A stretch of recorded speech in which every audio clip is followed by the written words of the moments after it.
about it. That was my job at the radio station, was news reporter. See, and that's weird because I'm in a based on what you're describing of Indiana, I'm considerably, I guess you consider I'm in a larger place. And I know for a fact that would make the local news if everyone walked out due to people not being prepared for what the person was about to do. We've had stuff like that already. So we had a news report when someone decided to streak on the football field before the Super Bowl. So here's the thing. I will say this because I know my former boss is not going to listen to this. There were where I live, literally there's no news. There's no news where I live. I mean, there is news, but there's not.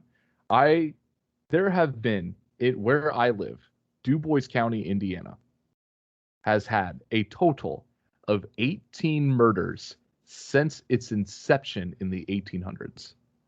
That is how little happens here. There's nothing that goes on. It is drugs, cornfields, sadness. That is it. That's what makes the news. Drugs. I'm not kidding.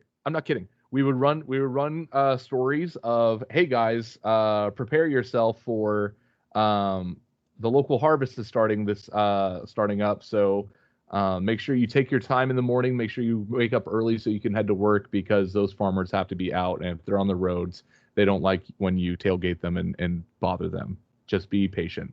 And that was news. That's what news was. So this is nuts. I had to pull this up. So your county, based on the population in 2018, it says about 42,000.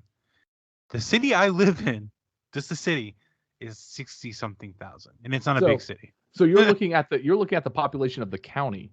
Yeah. Yeah. Exactly. Yeah, the city is very. I'm in a larger area, more populated area, but this area, the city that I'm talking about, is not as big as, like, I'm just outside of Tampa kind of thing. It's not as big as Tampa, and we have 20,000 more people. Tampa has probably nearly 1 million more. So yeah, that's what I'm saying. It's a small area. It's extremely small area. So, and there was just news that we just straight up didn't cover. If it wasn't something that everyone was going to talk about, then there's no point. Because I wanted people to talk about my show, and no one wanted to talk about my show because it's stupid fucking wrestling in the middle of bumfuck nowhere. Right. I was just saying, like, with the Janela, or not Janela. That's disparaging to Janela. With the Ryan thing, you'd think, like, people would just, that's crazy. That why would someone at least you think you might be able to generate some sort of interest by, why would someone think that would work or something along those lines? But it is what it is. It is what it is, man. It is just, yeah. Anyway, so, and here's, I was stressed to the gills. I was gonna get out anyway, but here's the one thing that made me stay away from wrestling for a really long time. After the show was finished and my job filmed the show, which was about a $600 bill. It was a $600 bill to film the show, which is cheap. It's very cheap to film the show for that, with the production that we had. And they paid for every single other show that they had filmed. And after the show's over, the promoter comes up to me and he goes, "What the hell were the cameras doing here?" And I was like, "You told me you wanted the show filmed." And he was like, "I said no such thing. I'm not paying for this." So I have to now go to my boss and say they didn't pay. And I do that. My boss goes, "Well, somebody's paying for that." So it had to be me. Man.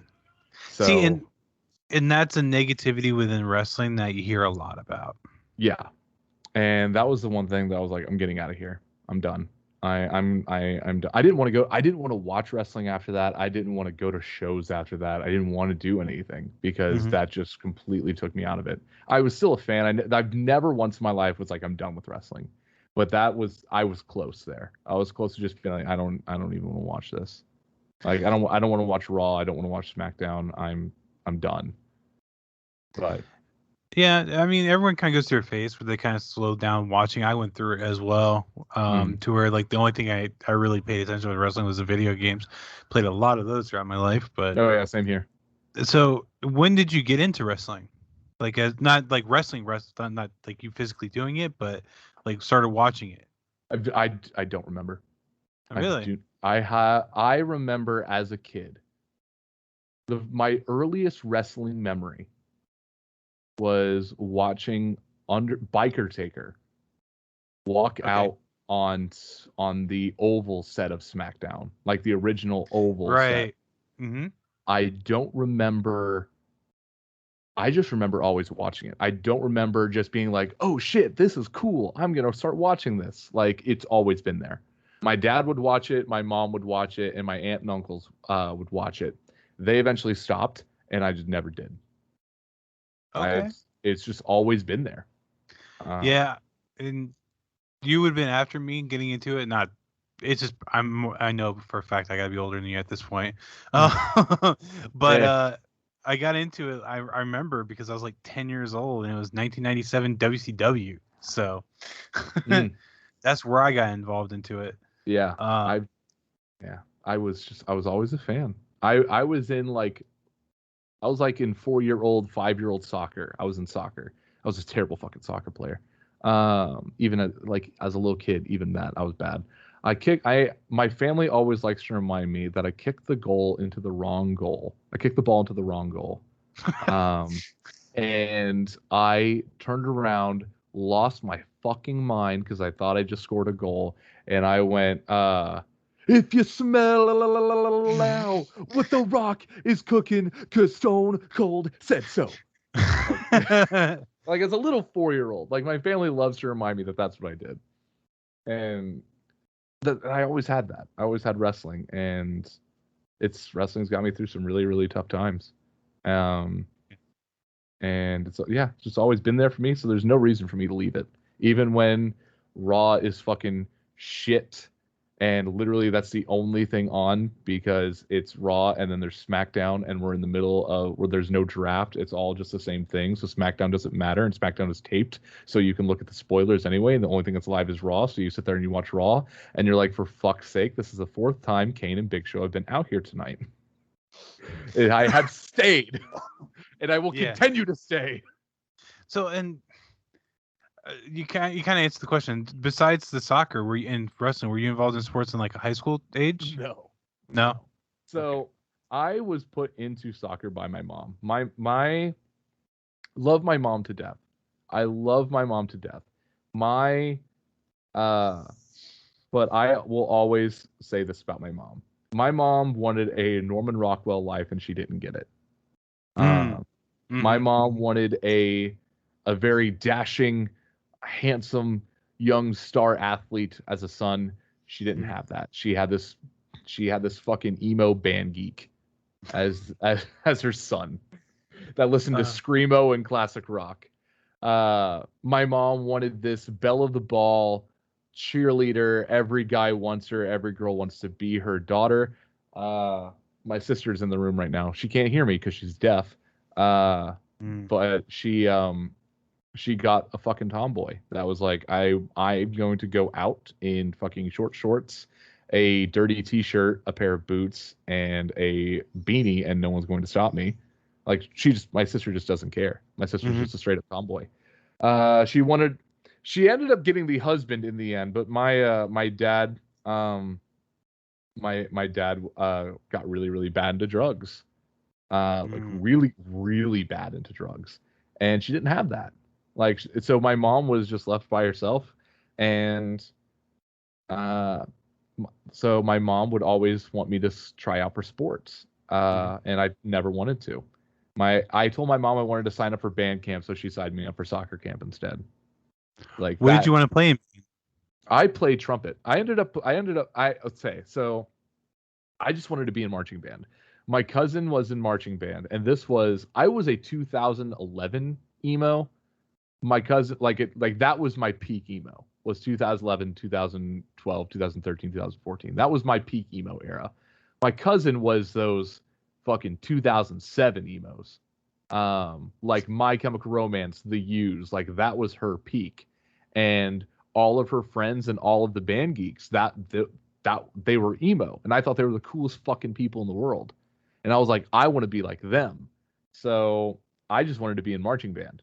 So after I fucking shit all over soccer camp, my mom was like, okay, you can join marching band. So I went up to the band director and I said, what's an instrument you need? And he was like, I need a baritone. I said, cool, that's what I am. And he was like, okay, thank God. So I played baritone, which is, for those of you who don't know, is a.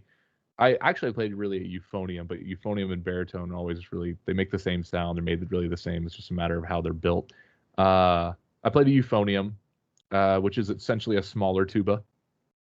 Right. And so, and then whenever our trumpet player left, graduated, I was promoted to trumpet player.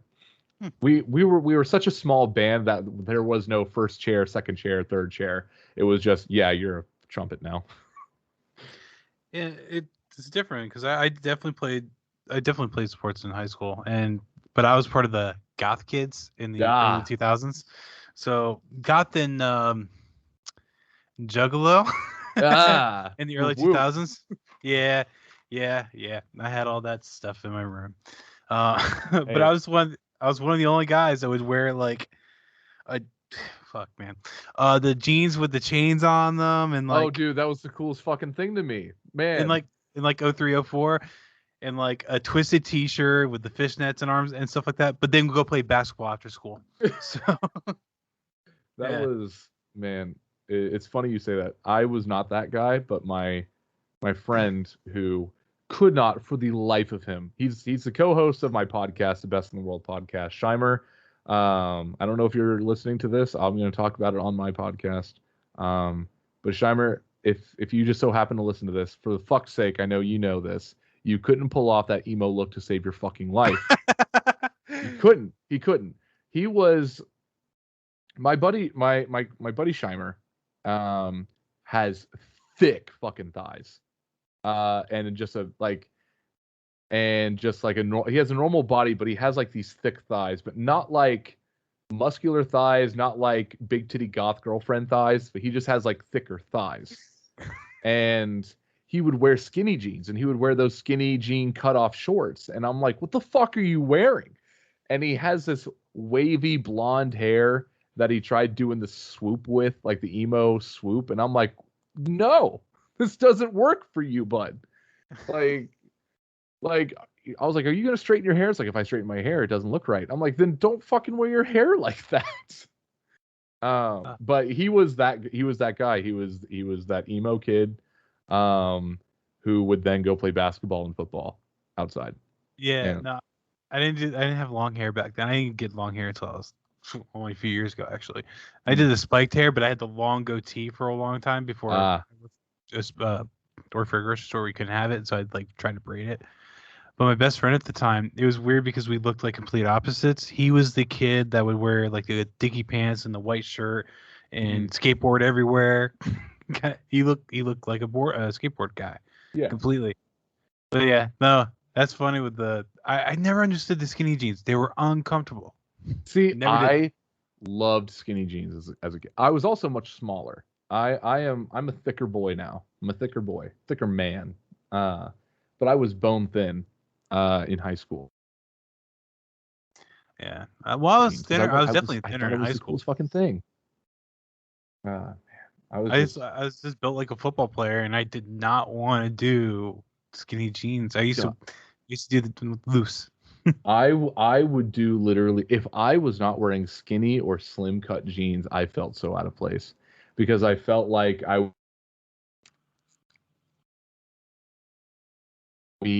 wanted to be Ronnie Radke. I wanted to be Pete Wentz. I wanted to be Gerard Way. Those are the people I wanted to be. And I thought like this Reki. That's Escape the Fate, Falling in Reverse. falling reversed is what I was gonna say. Yeah. Yeah. Fucking love that band, man. I know Uh, they catch a lot of flack, but man, they're one of my favorites. they grown on me. I actually didn't find them until earlier this year, actually. Man, um my girlfriend was, before she was dating me, she was telling me, she was like, you got to listen to this band Escape the Fate.